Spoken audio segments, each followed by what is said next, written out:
இன்னும் 8 வாரத்துல பாத்தீங்கன்னா டெல்லியில தெருநாய்களே நம்மளால பார்க்க முடியாது. ஏன், என்ன, எதுக்காக இந்த இந்த மாதிரி ரூல்ஸ் அவங்க ஃபாலோ பண்ணியிருக்காங்க அப்படிங்கறத இந்த வீடியோல தெரிஞ்சுக்க போறோம். வாங்க நம்ம வீடியோக்குள்ள போலாம். அதுக்கு முன்னாடி நீங்க இப்பதான் மிஸ்டர் பிரதாப் ஸ்டுடியோ யூடியூப் சேனலுக்கு ஃபர்ஸ்ட் டைம் வரீங்கன்னா ஃபாலோ பண்ணாதீங்க, ஃபாலோ பண்ணிக்கோங்க, உங்க ஃப்ரெண்ட்ஸுங்களுக்கும் ஷேர் பண்ணுங்க. வாங்க நம்ம வீடியோக்குள்ள போகலாம். டெல்லியில பாத்தீங்கன்னா நேத்து உச்சநீதிமன்றம் ஒரு ஆர்டர் பாஸ் பண்றாங்க. அந்த ஆர்டர்ல உச்சநீதிமன்றம் என்ன சொல்றாங்கன்னா, இனிமேல் டெல்லியில தெருநாய்க்கள் இருக்கக்கூடாது அப்படின்னு சொல்லியிருக்காங்க. ஏன் அப்படின்னு நம்ம பார்த்தோம்னா, இந்த தெருநாய் கடி, அதுக்கப்புறம் ரேபிஸ் டிசீஸ்னால குழந்தைகள் ரொம்ப அதிகமா பாதிப்பு அடையுது அப்படின்ட்டு மீடியாவுடைய ரிப்போர்ட் பேஸ் பண்ணி உச்சநீதிமன்றம் இந்த ஆர்டர் பாஸ் பண்ணியிருக்காங்க. டெல்லியில ஆல்மோஸ்ட் கிட்டத்தட்ட ஒரு 10 லட்சம் தெருநாய்க்கள் இருக்கு. இந்த தெருநாய்க்கள் எல்லாம் புடிச்சிட்டு போய் ஊருக்கு ஒதுக்குப்புறமா பாத்தீங்கன்னா ஒரு ஸ்லெட்டர் அமைச்சு அந்த நாய்கள் பாதுகாக்கணும் அப்படின்னு சொல்லியிருக்காங்க. ஒரு ஸ்லெட்டர்ல மேக்சிமம் பாத்தீங்கன்னா 5000 டாக்ஸ் மட்டும் தான் இருக்கணும், அதுக்கு மேல இருக்கக்கூடாது அப்படின்னு சொல்லியிருக்காங்க.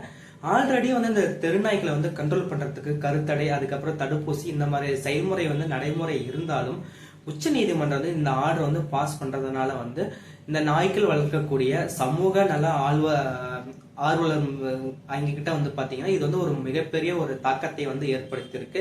இந்த மாதிரி நடைமுறைகளை நம்ம பயன்படுத்தக்கூடாது, இந்த நாய்களை நம்ம பாதுகாக்கிறதுக்கு வேற ஏதாவது வழிமுறைகளை நடைமுறைப்படுத்தணும் அப்படின்ட்டு பல்வேறு விதமான சோசியல் ஆக்டிவிட்டிஸ், ஃப்ரெண்ட்ஸ், இவங்க, அதுக்கப்புறம் அரசியல் தலைவர்கள் நிறைய பேர் இந்த உச்சநீதிமன்றத்தின் தீர்ப்புக்கு எதிராக போராட்டங்களும் அவங்களுடைய கருத்துக்களும் பல்வேறு விதமான சோசியல் மீடியாவில் பதிவு பண்ணிட்டு இருக்காங்க.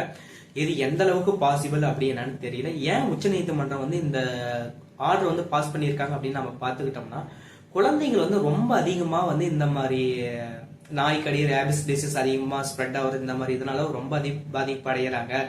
அந்த குழந்தைகள் இனிமேல் சோசியலா வெளியே வரும்போது எந்த விதமான அச்சுறுத்தலும் நாய்கள் மூலியமா ஏற்படுத்தக்கூடாது அப்படின்றதுக்காக உச்சநீதிமன்றம் தானாவே இந்த ஆர்டர் பாஸ் பண்ணியிருக்காங்க. இந்த கோர்ட்டுடைய ஆர்டரை பத்தி நீங்க என்ன நினைக்கிறீங்க அப்படிங்கறத கமெண்ட் பாக்ஸ்ல கமெண்ட் பண்ணுங்க. நாளைக்கு நம்ம இன்னொரு வீடியோவோட பார்க்கலாம். Thank you so much friends. மறக்காம உங்க ஃப்ரெண்ட்ஸுங்களுக்கு ஷேர் பண்ணுங்க. இந்த வீடியோ முழுசா நீங்க பார்த்துருந்தீங்கன்னா ஒரு லைக் பட்டன் லைக் கொடுங்க. அப்பதான் நம்ம வீடியோ எந்த அளவுக்கு ஸ்ப்ரெட் ஆயிருக்கு அப்படின்னு நம்ம தெரிஞ்சுக்கலாம். வாங்க நம்ம அடுத்த வீடியோவோட பார்க்கலாம். Thank you so much friends.